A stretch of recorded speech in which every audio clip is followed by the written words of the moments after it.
right, let's bring in Matt Leon from Philadelphia. Sir, it is always a pleasure. It's been too long.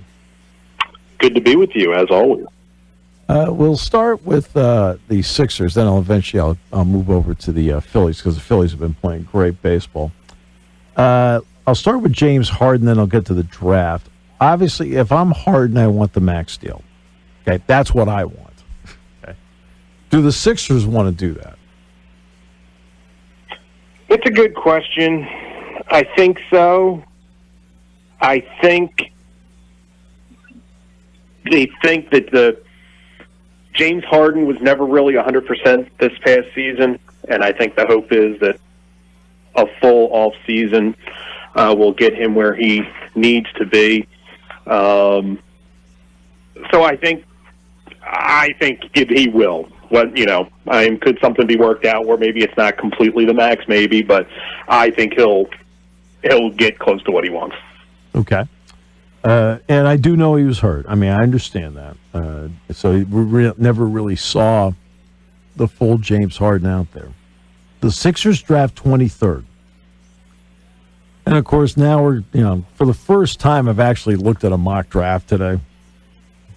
Level of caring hasn't been that high. But and I saw that they were looking at Walker Kessler, the North Carolina / Auburn center. That makes no sense. What do you think? And they got E.J. Liddell 2 picks after the San Antonio. I'd take Liddell. I think anything past the top 10 in the NBA draft is a crapshoot.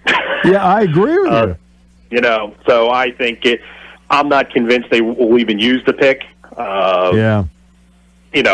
It could be any number of players.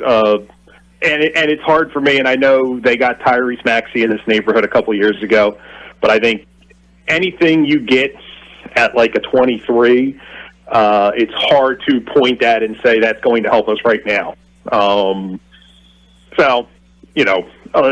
It is what it is.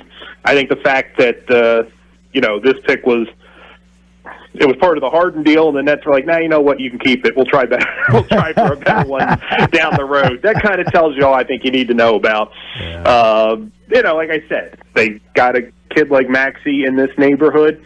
You can get great players, but I think, unlike the NFL draft where you're at 23, you still should be able to pull a bona fide starter. I don't tell you, in the NBA, it's a much different deal. Well, it's totally different. That's why I'll have people say, I don't understand why this kid's going back to school. I said, because there's only 60 picks.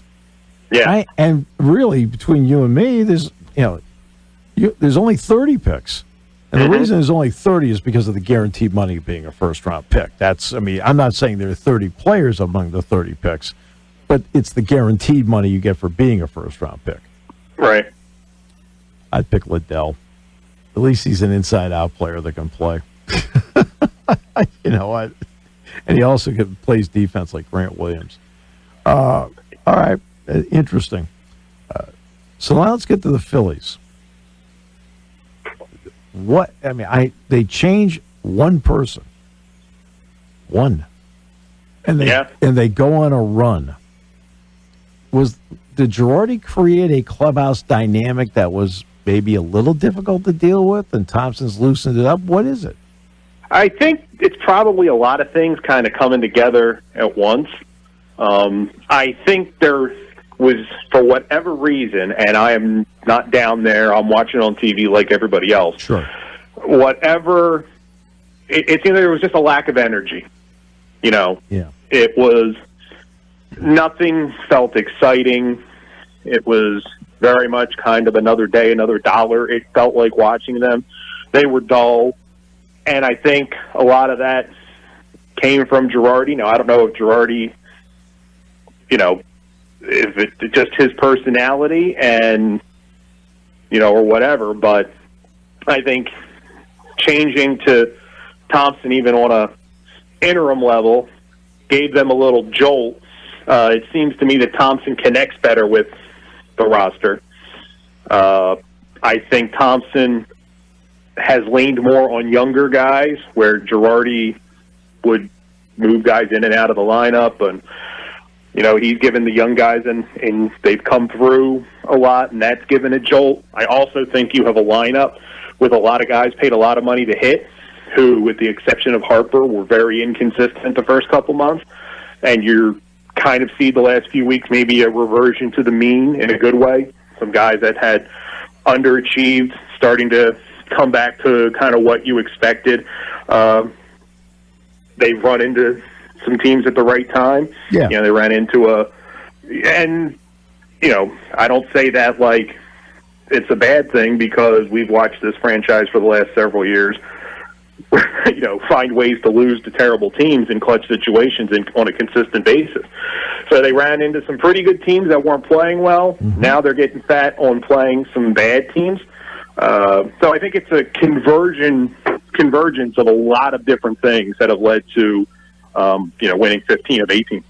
Well, no, timing of the schedule means everything. Mm-hmm. Time, because the way the schedule is done, they group schedule in Major League Baseball. So suddenly out of nowhere, you got Washington at home, and eventually you got Washington back on the road in a short period of time. And believe me, it plays a big role in it.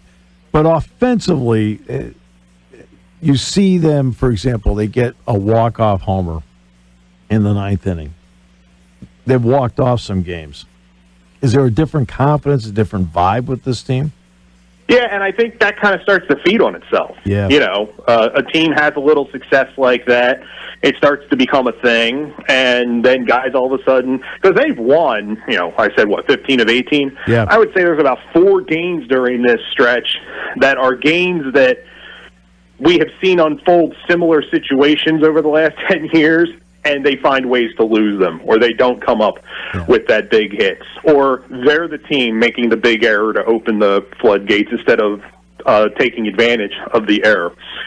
So they have won some of those games, but I do think it just starts to, you win a couple, and all of a sudden you're down, then maybe in another game, and then you get a break, and then everybody's like, we're going to find a way to win this one, and then it starts to become a mindset that feeds on itself. And, I don't know how much that has to do with the manager. I think that is more just a team starting to learn how to win and starting to believe it can win, and then it becomes a self-fulfilling prophecy. It's interesting, the way it's played out. Now, the Flyers have had nothing but bad luck, but to their credit, they created it. Yeah. But they hired John Tortorella, who has a track record, and also has a track record of being very pleasant for the media to deal with. So what did you think of the hire of John Tortorella? He's had success, but he's also worn out his welcome. Flyers are in a bad way. They really, you kind of joke about being 3 years away from being 3 years away, but that's really kind of what it feels like with them. There's not a lot of talent.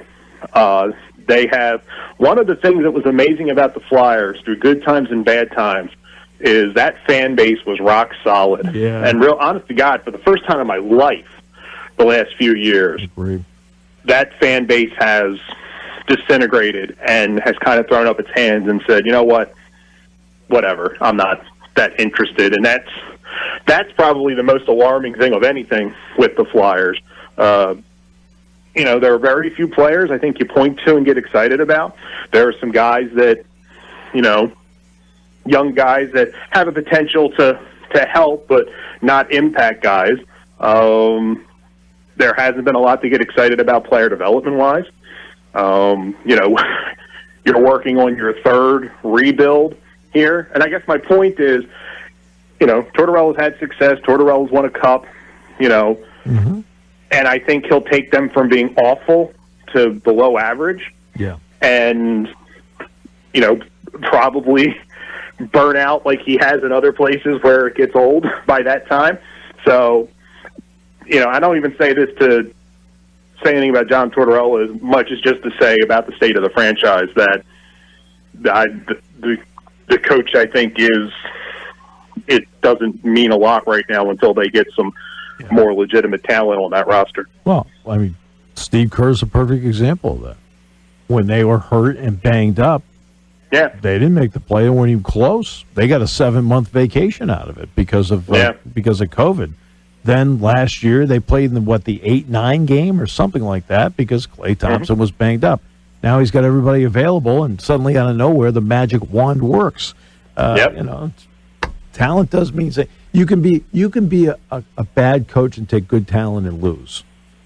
But I think if you had mediocre talent, you can make it that's better. where a coach can push it to maybe exceeding expectations. But when you've got flatline talent, I don't know what you're expecting him to do. There's nothing you can do, and I thought I would never see so many empty seats at Wells Fargo Arena for a Flyers game. I thought I would never in my lifetime see that. I always felt and that's that was a group you could not move off. They would always find the positive, look ahead. This is going to be great, and I think it is a combination of a poor effort or poor product on the ice, and the organization has gotten a lot more corporate over the last several years, and kind of, it seems like to their credit, they're trying to repair that and get in touch more with the past. But I think they've done a lot of things that have turned people off, just kind of subtle things, but things that resonate specifically with that hardcore fan base. Well said. Sir, always a pleasure. Thank you so much.